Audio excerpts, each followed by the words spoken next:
This doesn't seem normal. No one's around. No signs of conflict, no spent ammo cases or bullet holes. But there ought to be a rear guard at least. It makes no sense. There has to be someone further inside. Cover me.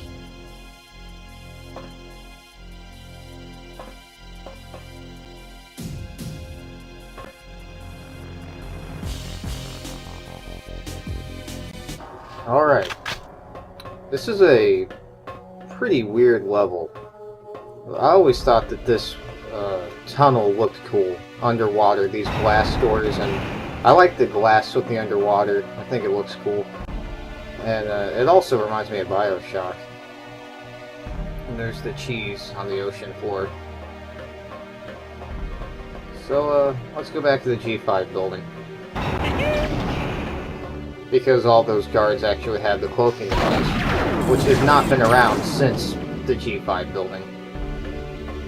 It's a pretty seldom used device. And all these guys have shotguns, which is interesting to see the shotgun come back. Because that's a pretty rare used weapon as well.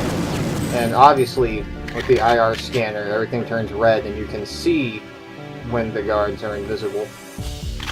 And luckily, because they still think they're invisible, they'll just, like, stand in place sometimes. Because they don't know that you can see them. In the name of peace! And I'm just showing off some great shooting. But it seems like for the beginning of this level, they're like, let's use some of those cool ideas we had that we barely used. And also, Joanna starts off with a fully loaded shotgun, and I thought there was some glitch at first where I couldn't pick up any shotgun ammo, but I didn't know that I had a fully loaded shotgun in my inventory. But these first two rooms are the only places where you see the guards that have the cloaking device and use the shotguns. And they also wear those sniper outfits from the Carrington Villa level without the helmet, I think. And there's a dead Skedar, which is kind of weird. This level kind of looks like something out of Turok to me. What Elvis just said right there, he said eat hot lead, weirdo. I'm pretty damn sure. But as a kid, I thought he said eat hot death, weirdo. I just thought that was such a weird thing to say.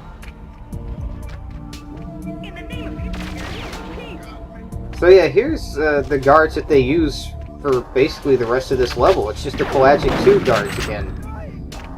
With that standard machine gun that was in the beginning of the game for so many levels. I think it would have been a way better idea if they had... I kind of like that they stopped with the cloaking guards, but kept the guards wearing those different uniforms and with the shotgun. Just to use a gun that hasn't been used that much and to look at some different kind of guards. I don't know why they went back to the Pelagic 2 guards. I don't know why they went back to making the machine gun the main weapon of this level. Well, although you can use the shotgun for a long time. It's the main weapon of the guards. And right there, I just took off running because I can't remember the enemy placement right there, and it's dark in there. I'll kick your ass! And I'm trying to use the fucking shotgun as a ranged weapon. I know that the shotgun never works as a ranged weapon. I've known that for a very long time, but I was just too afraid to get close to him. And also, Elvis with his pretty cool, like, alien rifle, he takes care of most of them. Elvis is pretty useful in this level. And the previous level, he's a little bit of a pain in the ass because he can get himself killed really easily. And he doesn't have as good of a weapon, but this weapon is pretty good. That Elvis is using. Jeez. I see, yeah, just one shot and that guard is dead. And that weapon can shoot through walls. So what I just did right there is you have to shoot these weird lantern-looking things to open up a path. And it's kind of puzzle-like. Somebody else already shot that, because I saw a bullet hole. But it's pretty easy to get killed right here, because the path will open up and, like, you don't know where it opened up at. Alien! Suddenly you're getting shot at from behind. I don't know where this guy is. I recorded this a while ago, so I don't even think I watched all the footage back. Okay, yeah, that's what I was looking for. This place used to confuse me so much. I did not know what to do. But the basic rundown of the story so far is... This is a Cetan ship, which Cetan, I believe, is another alien race that you don't ever see. You see this ship. And this ship is crashed in I think the Pacific Ocean. And the Skedar know about it. And the reason the Skedar want it is because this ship has a mega weapon on it. That's what it's called in the game, the mega weapon. And the Mayans and the Skedar are at war with each other. Reactivate those teleports. And the Skedar know, like, if we can get that mega weapon, we can win the war against the Mayans. And that's why the Skedar teamed up with Datadyne and the NSA, because the NSA could get because the NSA's director was This will corrupt. help us to get around the ship quicker. I don't know why it makes those lights flash, but the NSA's director was corrupt, so they could get access to the Pelagic 2, which is owned by the US government. They could go underwater to get to the ship, and they needed the help of the technology from Datadyne. And they also, both the Skedar and Datadyne traded technology. When you activate the teleportals, some invisible guys will run after you right here and set up a trap. I don't know how I got shot right there. I didn't know how I got shot when I was recording it, and I don't know how I got shot watching it back. And I was just shooting the shit out of the wall, but because it goes through walls, he killed him. And I'm really not sure how many guys there were there. And even though those were the invisible guys, they still used the machine gun. And they were using a shotgun before it. This is basically just the weapon of Perfect Dark, I think, because it's in so many of the levels. It's not a bad weapon, but it's definitely not the coolest weapon. But at least they're not using K7 Avengers. I got so sick of that gun. That gun just takes you out so fast. Here's just a dead guy with a shotgun. I don't know if he was holding the shotgun or what killed him, but normally there's a shield there, I think, on easier difficulties. I don't think there are any shields in Imperfect Agent. But I liked this level because it was so different from where the game started. I do think Perfect Dark has good level variety, and this is way different from where the game started.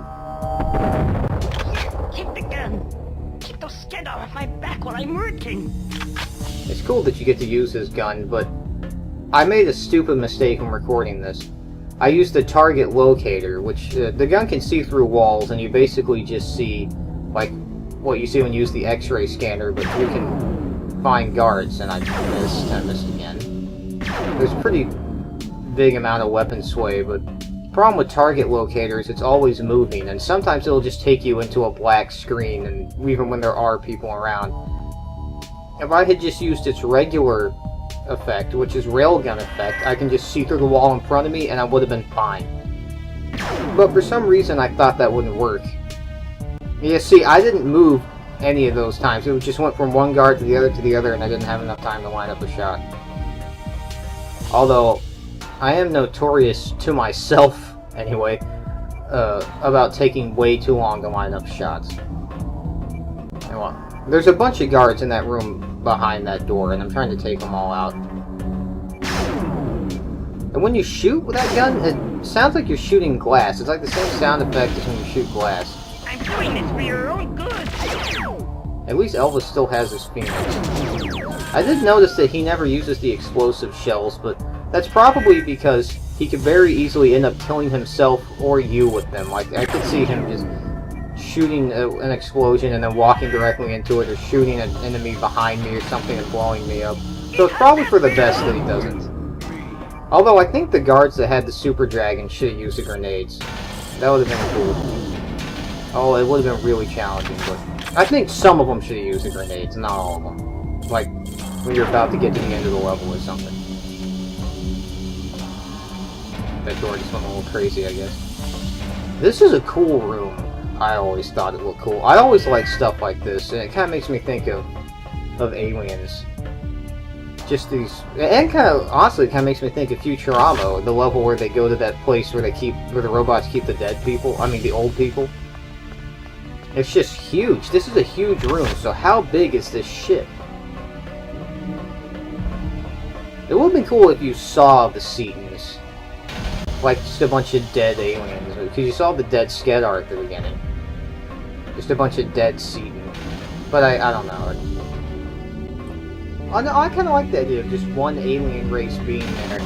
Like, its only appearance is all of them are dead. That would have been pretty cool. I guess I killed that guy before, when I was messing around with the target locator.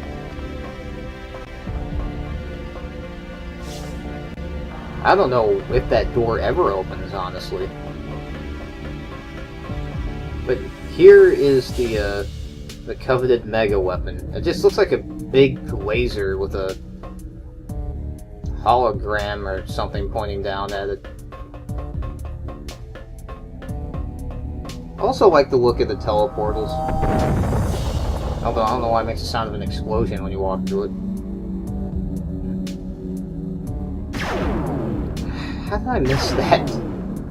So that is a tiny Skedar, which I had no idea as a kid, but the tiny Skedar, I believe, are the actual size of the Skedar. That's their, like, they're not, you know, baby Skedar or anything. That's what how big they actually are.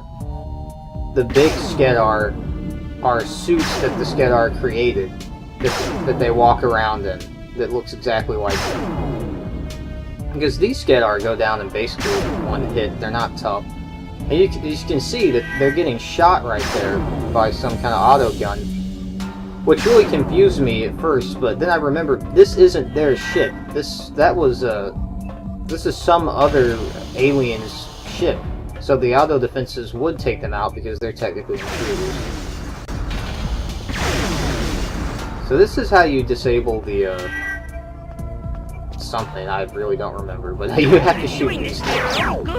This tiny Skedar will come down from that hole. They're really no big deal. Elvis takes care of them pretty well.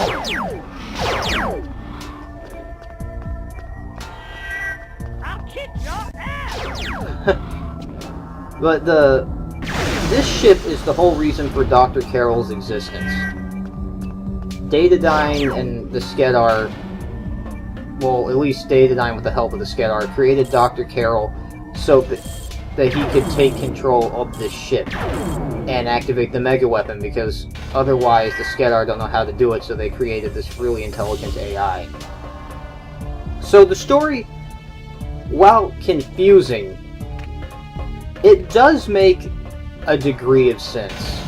You have to play it a couple times, and you honestly have to care about knowing the story.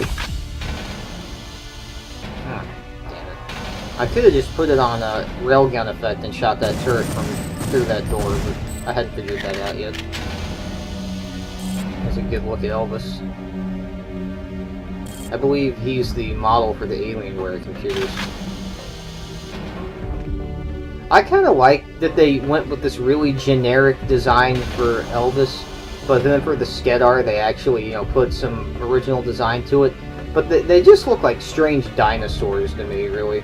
Which is another reason why this level makes me think of Turok. Well, something out of like Turok 2. I never beat that game. Controls are terrible. Don't mess with the Maya! If it just controlled like Perfect Dark, I would have been fine with it. I remember when I started playing things like Halo, or when that was new. I'm not a fan of the Halo series, but you know, first-person shooters that started using the dual analog sticks, when that became the norm, I remember I just could not play them. I couldn't, because I was so used to Perfect Dark and GoldenEye, and Doom, although that's a completely different control scheme, but those are the first-person shooters I played. As a kid, my big first-person shooters are like Heretic, Hexen, Doom, and like Perfect Dark and GoldenEye. And mainly Perfect Dark and GoldenEye most of all. So I could not play those games with the dual analog sticks. I had to mess with the control settings for so long to be able to play them. Now I have no problem switching back and forth. I've gotten really used to it, and it's no big deal. But I've seen people, like, when they try to play like Perfect Dark and stuff, they're like, oh, I can't do this without the dual analog sticks. It's really not that hard. It's not hard at all. It's a little weird for like maybe the first 20 minutes of playing, but then you get used to it. Maybe if you never played this like as a kid, or when it was new, if you never used the Nintendo 64, then I guess you have a point. But if you did play this and like actually played it regularly back when it came out, I don't see why it should be that hard to switch back and forth. I honestly don't think that the Nintendo 64's controller is bad. It's strange, but I don't think it's badly designed. I just think it's strange. I'm doing this for your own good. I really just let Elvis take care of the Skedar, because the ammo for the far side is limited, and you need it to destroy those big glowing pillars that all look radioactive. I wonder what the game would have been like without Elvis. Elvis helps you out in a number of levels, which I don't mind, because he's kind of an interesting companion. And honestly, he is helpful in this level most of all, but I don't like how games took, like, okay, in a few levels we'll have a companion. Like, it seems like first-person shooters have gone from, you know, a few levels we'll have a companion to just every level there's always someone with you, you know. I don't like that. That's one of the reasons why I don't like Call of Duty and stuff like that. There's just always people with you. It takes away from the I have to rely on myself to do this aspect. And I also like that feeling of where you've just been playing and you're just some like Lone Ranger kind of thing, kind of person. I took out the Skedar and one of the pillars that need to be destroyed. I'm just letting Elvis take out those Skedar that are running up behind me, but oh god. So here's where I figured out to learn to use the railgun effect. Elvis is getting his ass kicked back here. I remember, like, when I was a junior in high school, I was replaying this game one night, and during that night, oh, I like how he was, like, using Kung Fu on him. During that night, I ended up watching a lot of Ali G. I had known about Ali G for a long time, but I started looking up a bunch of clips on the internet of Ali G. And, like, I remember I had been playing this all night, and I just started watching Ali G videos on YouTube. And that's just something I always think of when I play this. And the other pillars are through the wall, so it can throw you for a loop. Okay, the Mega Weapon has been disabled. That's what I thought it was for, was disabling the Mega Weapon, but I wasn't sure.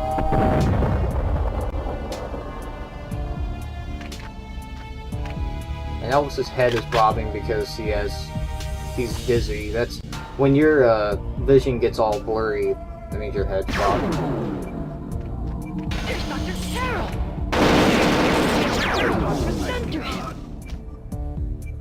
Okay, take out those Mr. Blondes and let's go see Dr. Carroll.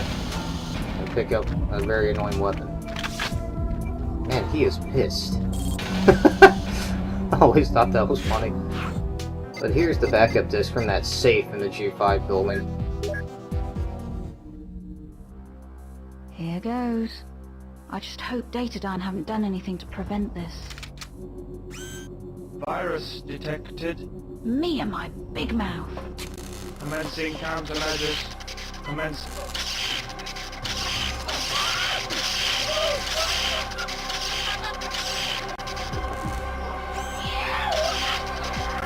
Dr. Carroll? Are you in control again? Can you stop the program?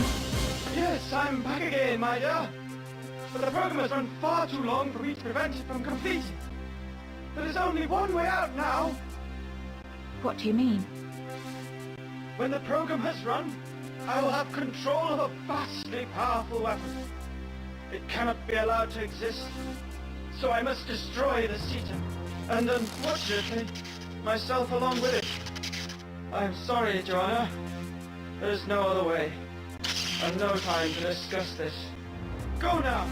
Avoid the Skedar and you will have time to escape. It has been an honor to work with you. Goodbye, Joanna Dog.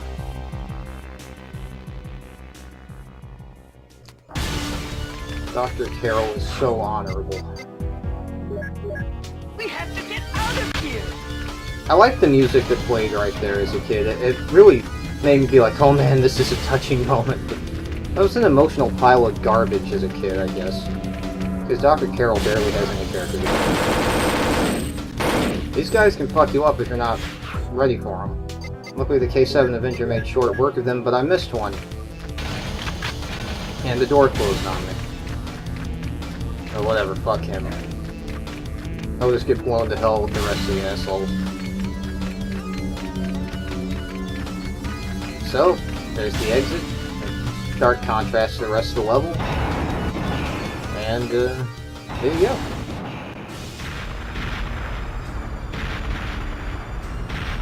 The mecha weapon destroys itself, I guess. Oh wait, Dr. Carroll just described what was happening. Guess I wasn't paying as close attention as I could have. This looks like a bunch of explosions are happening in the ship, but like nothing's getting destroyed.